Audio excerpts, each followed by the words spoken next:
Hello world. So I was inspired by a friend to make a video. She made this video that tried to explain certain terminology for social justice issues in a non-academic context, and that made me realize how I don't use social media at all, and I don't talk to people on it. I tend to talk to people one-on-one. So if you don't interact with me, you probably have no idea what I've been up to lately.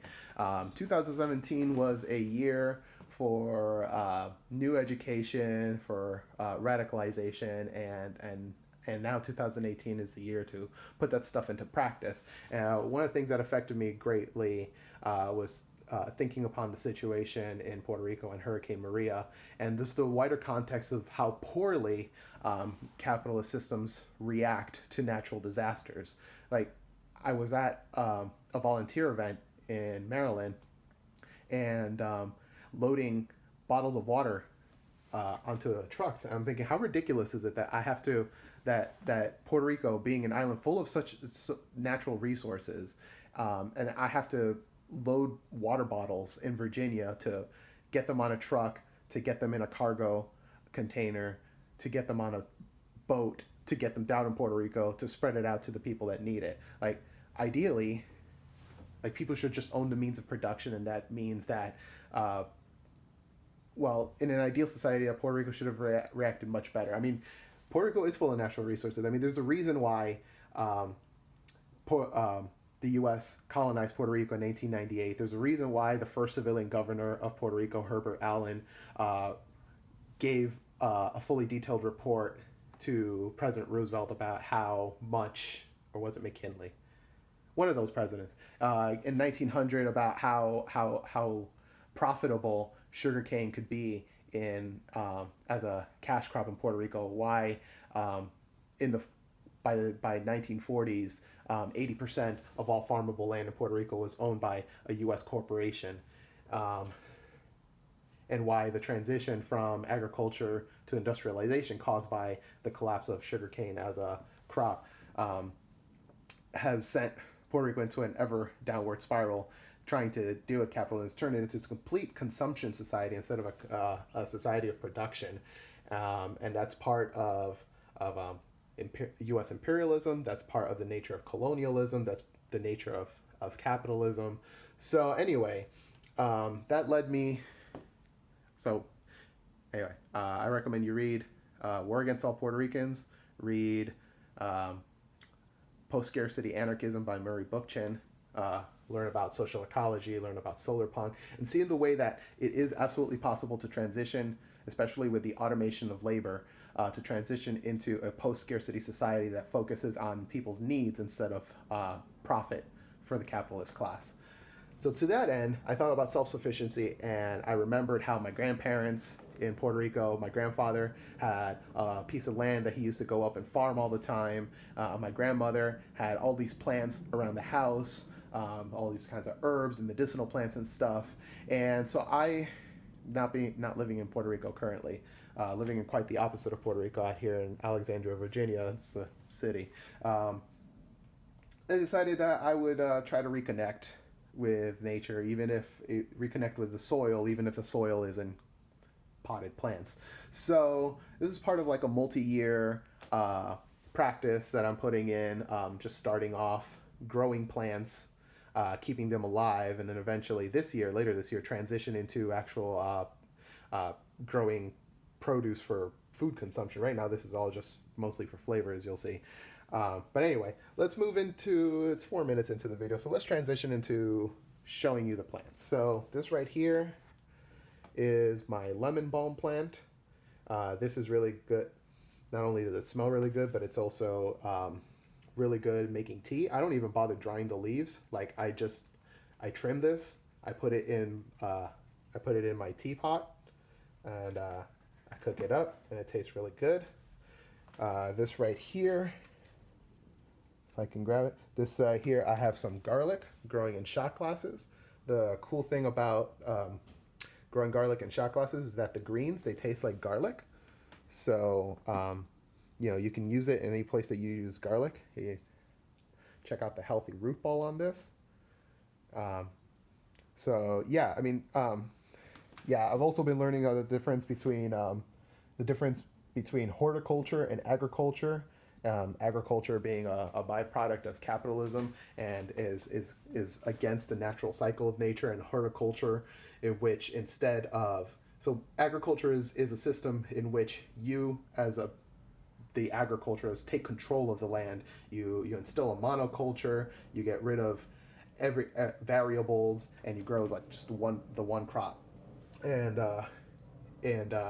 horticulture, on the other hand, is gardening, tending. Instead of forcing plants to your will, you're actually just encouraging them to do what it is they do naturally, and then you're just collecting the surplus. And if you do that correctly, every time that you go to collect, you get more and more surplus. So it's really it's about, you know, one is about managing scarcity, and the other one is about creating abundance.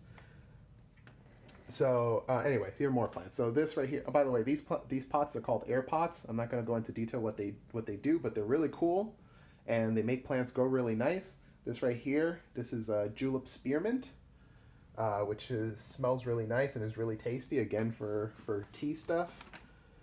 This right here is my apple mint. Recently went through a growth spurt. By the way, I don't. When I say I don't use social media, I mean I don't use Facebook. I post a lot on Tumblr, and I've been posting all about my plants on Tumblr for months now. And if you didn't know about that, well, then, you know, ask me about my Tumblr. It's for all the cool social justice warriors go to hang out. This right here is my catnip. Philip Head likes to hang out on the windowsill, get blazed on catnip, and then, you know, just go chill, lie down, do what it is that cats do. So this right here, this is an east-facing window, by the way. It's the only east-facing window that I have. I've been using it to grow those. On the other hand, I also have air plants. The air plants are cool because they're not attached to anything. You just put them on rocks. You just soak them for 30 minutes as necessary. Right now they're watering them like every 2 or 3 weeks. Soak them for 30 minutes, and they just chill on the bookcase over there, and they look really cool. Most of them are actually Central and South American plants as well, so that's really neat. I go over here to my bathroom. I want to show you my bathroom aloe. So bathroom aloe, so aloes. So that not this aloe specifically, but aloe vera originates from West Africa and actually came to the U.S. because of slavery. So this plant right here, it's a desert plant, and it doesn't actually need a lot of water, but now because of the cold weather and stuff, and you know the bathroom steams up and goes away, so I only have to water this plant once a month. And it does really well in the bathroom. It looks really pretty. This is also the only south-facing window that I have. You can also see that's my east-facing bedroom window right there. This is my only south-facing window. And desert plants require a lot of sunlight, so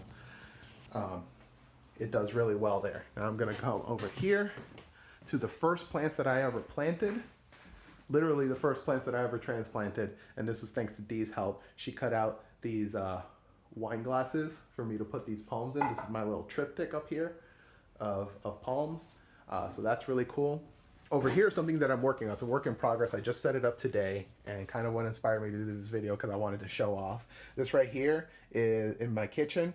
This is going to be my kitchen garden. I'm going to grow things hydroponically here. So I'm going to move my, once I trim it, I'm going to move my garlic greens over here. I'm going to get some herbs, and I'm going to put them in jars, fill them up with water, and then just grow them right here. This right here is my lavender. This is Provence lavender. It actually belongs in the bedroom, but it was looking a little leggy, so I just decided to leave it here because I don't have anything else going on right here. This right here is this little succulent that Dee rescued from Home Depot, one of our first ever plant shopping trips.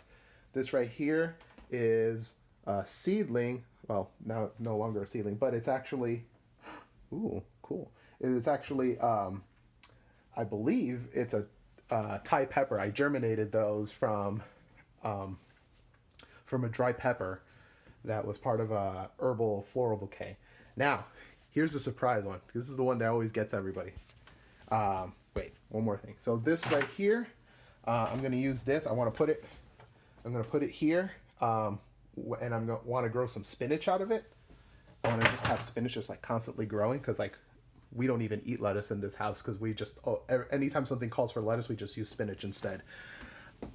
This down here is the one that always gets everybody. This right here is my worm bin. So let's take a look right here. This is my worm bin. This right here, this is actually a garlic green that garlic bulb that we harvested, and then I put in here just to see if it would grow. This is a good test to see if your worm bin is a healthy environment, see if stuff grows in it despite being in darkness. So in there, I just put like all my vegetable produce, kitchen clippings, no meat, no dairy, nothing like that, just produce. And it doesn't smell. What it smells like is soil and moisture.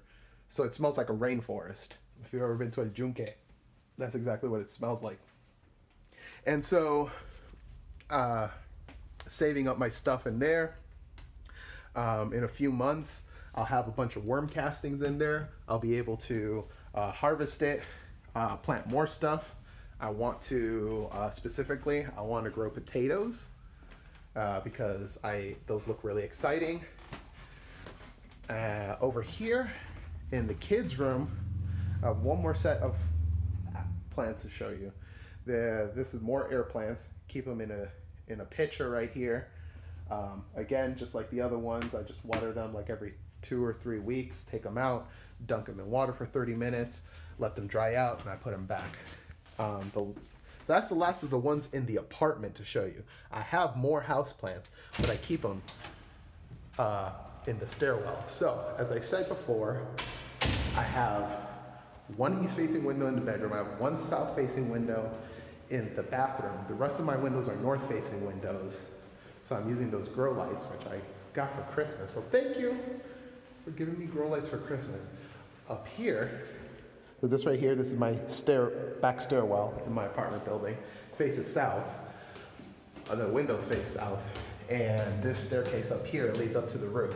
Now the roof is always locked, so nobody goes up here, nobody bothers my other plants, which I keep right here. So this right here, this is my rosemary plant.